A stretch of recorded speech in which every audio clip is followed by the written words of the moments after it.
मेरे बच्चों के लिए कुछ खाने का प्रबंध कर दो। सुशीला के ऐसे संदेश को लेकर के सुदामा जी महाराज द्वारिका पहुंचे। द्वारिका जाते तो हैं, लेकिन न जाने क्या सोच करके जा रहे हैं कि सुशीला ने यह पोटली दे दी। पोटली अत्यंत जीर्ण शीर्ण धोती में बंधी है। कृष्ण क्या कहेगा, इतने दिन बाद जा रहा हूँ और ऐसी पोटली को लेकर के जाऊं कि नहीं जाऊं कि रास्ता बाधित करके वापस चला आऊं अपने यहाँ। नहीं, सुदामा जी महाराज ने कहा नहीं, जल्दी का काम शैतान का होता, पहले तो एक रात विश्राम करेंगे, जब जाएंगे द्वारिकाधीश। भगवान ने कहा है जो भक्त हमारा निरंतर चिंतन करता है, मैं भी उसको निरंतरता से उसी तरह बसता हूँ। भगवान ने सुदामा के मन में संशय विग्रता प्रश्न को उठते देखा। सुदामा निद्रावस्था में है, सुदामा को पता भी नहीं चला कब वो अपने घर से निकले और कब द्वारिका में जा पहुंचे। आंखें खुली तो देखते हैं चारों तरफ विशाल महल खड़े हैं, चारों तरफ द्वारिकाधीश की जय जयकार हो रही है। सुदामा जी महाराज ने कहा भैया इधर आइयो ने। सुदामा जी महाराज के समक्ष एक दूत आया। क्या बात है? कहा श्री कृष्ण का घर कौन है? कन्हैया हमारा रहता कहाँ है? कहा कन्हैया कौन है? तो कहा तुम कृष्ण को नहीं जानते? अच्छा कृष्ण की बात कर रहे हो? अरे सुनो, उसका नाम कृष्ण नहीं है, श्री श्री 1108 जगत पिता, जगत नियंता, जगदाधार, जगन्नाथ, जगत सिंधु, जगत का पालन करने वाला जगन्नाथ का नाम श्री कृष्ण है। और तुम इस द्वारिका में कन्हैया के नाम से मत संबोधित करना।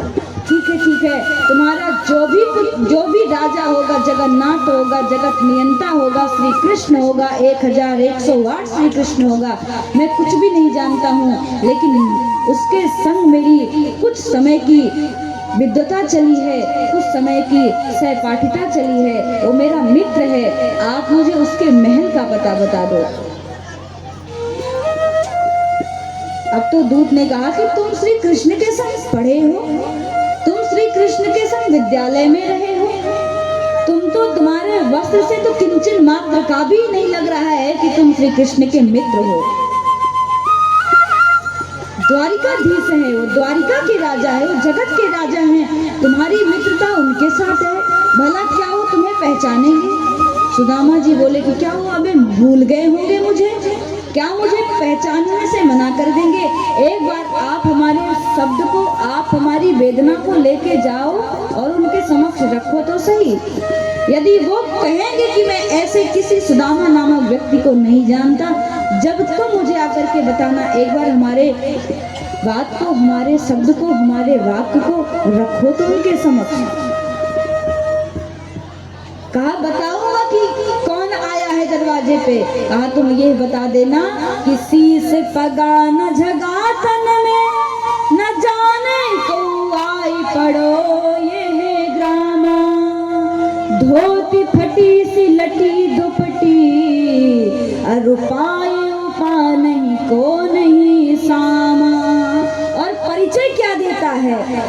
द्वार खड़े द्विज दुर्बल रहे जग सो वसुधा अभिरामा, पूछत दीन दयाल को नामा, बतावत अपनो नाम सुदामा। जाके कह देना कि जिसके तन पर कोई अच्छा वस्त्र ना हो, फटी लकुटी धोती पहने हो, पाँव में पादुका ना हो, पाँव में छाले पड़े हो, जो दिखने में बिल्कुल अजंब बाहु त्रिवक्रनामा गरीब सा दिख रहा हो, ऐसा सुदामा नामक ब्राह्मण तुम्हारे दरवाजे पे आया है। जब ही दूत गया भगवान श्री कृष्ण के समक्ष गया, देखते हैं कुबेर सहित ब्रह्मा भगवान की स्तुति कर रहे हैं। जाकर के कहा प्रभु गजब हो गया, गजब हो गया, क्या हो गया? कहा ऐसा है कि तुम्हारे दरवाजे पर एक ब्राह्मण आया है जिसके तन पर न कपड़ा है। भगवान उठ करके खड़े हुए, क्या कह रहे हो, कौन आया है? कहा प्रभु ऐसा व्यक्ति आया है, इसके शरीर पर कोई वस्त्र नहीं है, फटी धोती पहन करके आया है, चरण में न पादुका है, और प्रभु हाथ में पोटली में फटी पुरानी कुछ लकुटी को दबा करके, कुछ वस्तु को दबा करके आया है, आंखों से आंसू आ रहा है, पांव से रक्त बह रहे हैं, शब्द लटपटा रहे हैं। ऐसा व्यक्ति कह रहा है कि जा करके कृष्ण से कह देना, बतावत अपनो नाम सुदामा। सुदामा मेरा नाम है, श्री कृष्ण से कह देना कि सुदामा आया है। अब तो जगत के पिता जैसे सुदामा का नाम सुना, अपने राज सिंहासन को छोड़ दिया। रुक्मिणी डर गई कि भला कौन ऐसा निधि आ गया है, कौन ऐसा देव आ गया है। सारे देव आते हैं तो भगवान के चरण में आकर के दंडवत प्रणाम करके जाते हैं। आज ऐसी कौन सी विभूति आ गई है जिसके लिए आज हमारे स्वामी लक्ष्मीपति अपने आसन को छोड़ करके, अपने सिंहासन को छोड़ करके, अपनी बंसी को त्याग करके, अपनी पटरानियों का त्याग करके, अपने पीतांबर का त्याग करके, अपने समस्त ऐश्वर्यता का त्याग करके बिना पादुका के भागते हुए जाते हैं। सुदामा को देखा, भगवान विकल होकर के रोने लगे। अरे सुदामा तुम आ गए, आज तुम्हें मेरी याद आ गई। सुदामा को हृदय से लगाया। अब तो जय जयकार होने लगी। बोलिए दीन बंधु भगवान की। हे प्रभु, आप अपनी दीन बंधुता को सिद्ध करने के लिए कौन कौन सा वेश नहीं बनाते हो। हे प्रभु, आप दीन बंधु हो। जैसे सुदामा ने श्री कृष्ण को निहारा, सुदामा अवाक हो गए। क्या बोलूं, ये हमारा कृष्ण है, इतना बड़ा हो गया श्री कृष्ण। अरे इसको देख करके तो नहीं लग रहा है कि ये हमारे बराबर का होगा। अरे मैं तो गरीब हो गया। हाँ, मेरी दशा ही खराब थी पहले सी, गरीबी रूपी ग्रह ही मेरे पे लग गया था। और देखो ये राजा बना और मैं गरीब बना।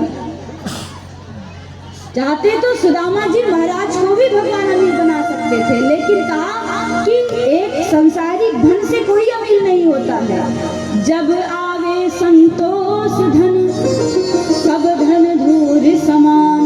सुदामा जी महाराज को संतोष रूपी धन प्राप्त है।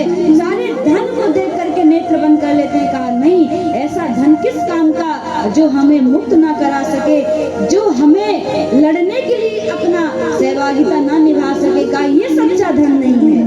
भगवान ने हृदय से लगाया। सुदामा थोड़ा दूर ही खड़े। हे आप मुझे हृदय से मत लगाओ प्रभु, मेरा वस्त्र गंदा है, आप धूमिल हो जाएंगे, आप हमसे दूर रहो। भगवान ने सुदामा को गोद में उठाया, ले जाकर के अपने आसन पर बैठाया। चरण जैसे ही स्पर्श किया, भगवान चरण स्पर्श किया, हाथों में रक्त लग गया। भगवान रो रहे हैं, मित्र कहाँ थे। ऐसे बेहाल बेवाल सो पद पद तक लाग लगे पुन जोए। हाय महादुख पाए सखा तुम, आए इते न किते दिन खोए। देखी सुदामा की दीना दशा, करुणा करके करुणा निधि रोए।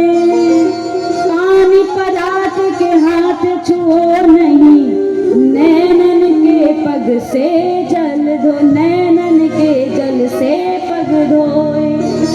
हे प्रभु, जैसे भगवान की दीन बंधुता को तो जरा समझो, जरा देखो कि वो परमात्मा अपने भक्तों के लिए क्या क्या नहीं करता है। करते हैं, भूल जाते हैं, ऐसे दयालु हैं। कर करके कृपा चले जा, वो परमात्मा घनश्याम है। वो वर्षा करके चला जाता है, किसानों को तृप्त करके चला जाता है। सारे किसान तृप्त हो जाते हैं कि आज मेघ मंडल बरस रहा है। ऐसे परमात्मा भक्तों पर कृपा करके चले जाते हैं। भक्त अपने भगवत्ता की महिमा को गाते हैं। वास्तव में सच ही हो गई वह बात, देनहार कोई और है, भेजत सो दिन रैन। लोग भरमता पे करे, मुँह से नीचे न। देने वाला परमात्मा है। जैसे भगवान ने सुदामा के पग को, सुदामा के पांव को स्पर्श किया, सारा हाथ रक्त रंजित हो गया। भगवान विकल हैं। अरे सुदामा कहाँ थे तुम, तुम्हें मेरी याद नहीं आई। किम आनेन कृतं पुण्यम अवधूतेन भेक्षुना, श्रियाहीनेन लोकेस्मिन् गर्हितेन धमेन च। माँ रुक्मिणी सकबका गई। अरे ये धनविहीन है, जो जिसका पांव साक्षात लक्ष्मीपति जिसके पांव को पकड़ करके अपने मस्तक से स्पर्श करा रहा है, वो भला कैसे धनविहीन है। जिसके रात दरबार में, जिसकी दरबारी में 1000 कुबेर अपने कृपा को बरसा रहे हैं। कुबेर अपनी पोटली को खाली कर दिए। हे प्रभु, आप भी हम पे कृपा करिए, आप भी हमारे धन से कुछ धन खर्च कर दीजिए। आज ऐसे जगत का जगन्नाथ देने वाला परमात्मा सुदामा जैसे ना जाने कौन सा पुण्य किया, ऐसे अवधूत का चरण स्पर्श भगवान जगत के जगन्नाथ कर रहे हैं। रुक्मिणी पूछी, है कौन ऐसा अवधूत, ऐसा भक्त, ऐसा विभूति तो आज तक द्वारिका में नहीं आई। ना तो रुक्मिणी इस प्रेम को समझ पा रही हैं और ना ही द्वारिका के कोई वासी इस प्रेम को समझ पा रहे हैं। वास्तव में बात है कि जिसके पाँव न फटी रवाई, वो क्या जाने प्रेम, वो क्या जाने पीर पराई। जिसके हृदय में प्रेम की धारा, भक्तों की धारा प्रवाहित न हो। रुक्मिणी लक्ष्मी प्रिया है, इसका अभिमान है कि मेरे पति जगत के जगन्नाथ लक्ष्मी नारायण हैं। और आज ऐसे लक्ष्मी नारायण सुदामा के चरण को स्पर्श करते हैं। रुक्मिणी बोली, है कौन स्वामी ये? भगवान ने कहा, ऐसा है, तुम अच्छा पात्र लेकर के आओ, इनके चरण को धुलेंगे। ये वेद वशिष्ठ ब्राह्मण आज हमारी द्वारिका को पवित्र करने के लिए आ गए हैं। जैसे ही रुक्मिणी को भगवान ने परात लेने के लिए भेजा, वैसे ही ठाकुर जी ने पूछा, भैया तुम कहाँ थे, तुम्हें मेरी याद नहीं आई? अच्छा तुम सब कुछ भूल गए?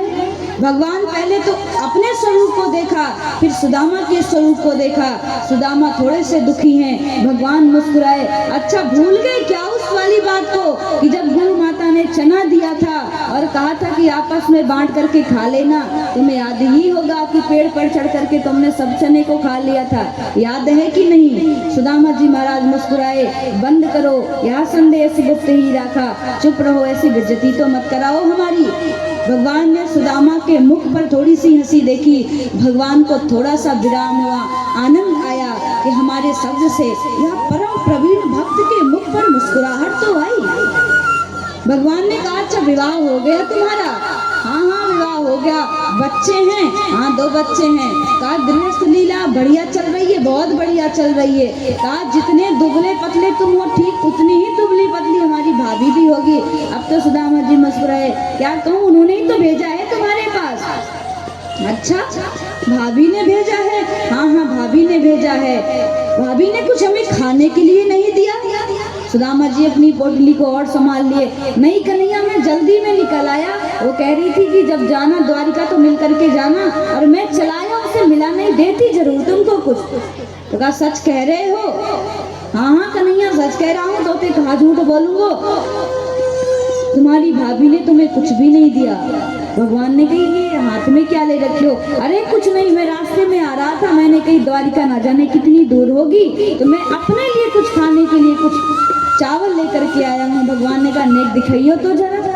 जैसे ही भगवान ने सुदामा के हाथों से चावल को लिया और हाथ में देखा कि सुदामा का हाथ रक्त रंजित है, समस्त हड्डियां दिखाई दे रही हैं। भगवान अंतर आत्मा से भक्त के लिए रो रहे हैं, अरे सुदामा मैं तुम पर कृपा करने में विलंब कर दिया, तुम हमारे कृपा से अभिसिंचित हो गए, ना कृपा पा सके, तब तुम्हें इतना कष्ट मिला। अरे सुदामा, पहले सुदामा के द्वारा उस पोटली को खोला, पोटली के माध्यम से पहला प्रहार अपने मुख पर किया, चावल को अपनी जिह्वा पे रखा, जैसे ही निकला सारी द्वारिका का, सारे ब्रह्मांड के राज को सुदामा को सौंप दिया।